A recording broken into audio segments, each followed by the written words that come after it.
कि किस तरह से तैयार किया जाता है लोगों को। हमें अलर्ट तो कर दिया गया, सायरन लगा दिया गया, क्या किस तरह से और प्रिपरेशन कराई जाती है? घर के जाने से आपने बोला कि अपनी इमारत छोड़ के भी जाया जाता है, उसकी प्रिपरेशन एक आम आदमी को, सिविलियन के लिए कैसे कराई जाती है?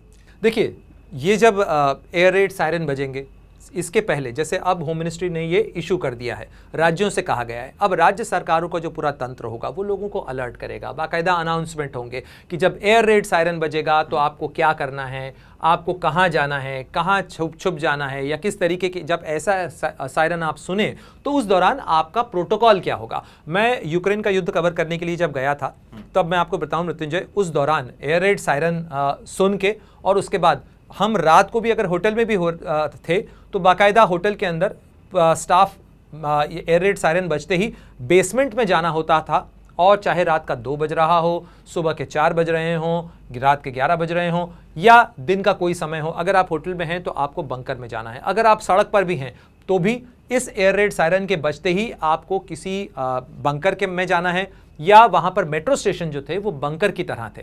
चूंकि यूक्रेन जो है वो सोवियत संघ का हिस्सा था, दूसरे विश्व युद्ध के बाद से जितना इंफ्रास्ट्रक्चर बनाया गया उसमें इस चीज़ के प्रोविजन रखे गए थे, तो वहां पर ये व्यवस्था ही थी। इनफैक्ट बहुत लंबे समय तक लोगों ने जो मेट्रो स्टेशन हैं उन मेट्रो स्टेशन में दिन गुजारे हैं, क्योंकि घर असुरक्षित हो चुके थे, लोग मेट्रो स्टेशनों के अंदर थे और वो मेट्रो स्टेशन बंकर की तरह बनाए गए थे। अब चूंकि दिल्ली के अंदर भी मेट्रो स्टेशन है, लेकिन हमारे बहुत सारे मेट्रो स्टेशन ओवरग्राउंड है, ऐसे में ओवरग्राउंड मेट्रो स्टेशन नहीं, अंडरग्राउंड मेट्रो स्टेशन की जरूरत होती है, वो सुरक्षित होते हैं। तो हमारे यहाँ पर चूंकि लड़ाइयाँ कॉन्फ्लिक्ट होते रहे, लेकिन हमारे यहाँ कोई ऐसी फुल फ्लेजेड वॉर की स्थिति के अंदर बंकर्स या पब्लिक बंकर्स की स्थिति नहीं है कि आप कहाँ जा सकते हैं, कहाँ छुप सकते हैं, कहाँ पनाह ले सकते हैं। प्लस वो जो कंक्रीट के स्ट्रक्चर्स होते हैं, चूंकि बंकर्स इस तरह से बनाए जाते हैं कि उनको जो बॉम्बिंग है या जो बमबारी है उसको भी वो विथस्टैंड कर सके, उसमें भी वो सुरक्षित रह सके।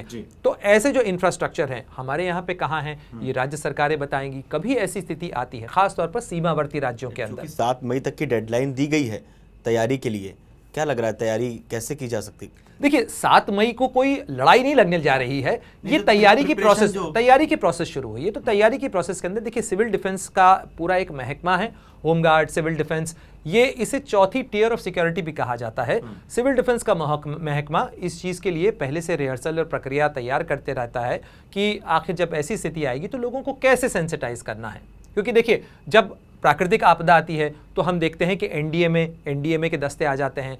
कभी अगर कॉन्फ्लिक्ट की सिचुएशन होती है, इंटरनल कॉन्फ्लिक्ट की सिचुएशन होती है, तो एनडीआरएफ के दस्ते आ जाते हैं। ये सारे वो दस्ते होते हैं जो कि ऐसी स्थितियों के लिए अपने आप को तैयार करते रहते हैं। और ये जो मैंने पीछे स्क्रीन पर खोला है, ये पाकिस्तान के डेप्यूटी प्राइम मिनिस्टर का बयान है, और इसके अंदर भी अगर आप भाषा देखें तो ये बताती है भाषा कि हमारे लिए जागरूक, सजग और सतर्क रहना बहुत जरूरी है। इस समय के कॉन्फ्लिक्ट में पाकिस्तान जैसे पड़ोसी का भरोसा नहीं किया जा सकता है, और इसीलिए 7 मई को अगर सायरन बजता है जरूर उस प्रोटोकॉल का पालन किया जाना चाहिए, क्योंकि ये देश की सुरक्षा के लिए जरूरी है। बिल्कुल, बहुत बहुत धन्यवाद प्रणय आपका हम तक की बहुत ज़रूरी जानकारी पहुंचाने के लिए। आप लोगों को क्या लगता है प्रणय की बात सुनने के बाद, मॉक ड्रिल के बारे में जानने के बाद हमें कमेंट करके बताइएगा, और भारत पाकिस्तान के बीच जो तनाव है उस पर आपको क्या कहना है वो भी बताइएगा। और देश और दुनिया की तमाम बड़ी खबरें जानने के लिए देखते रहिए Amar Ujala.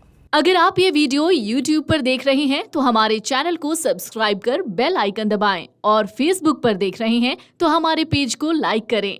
8 million plus subscriber, आपके इस भरोसे के लिए बहुत धन्यवाद।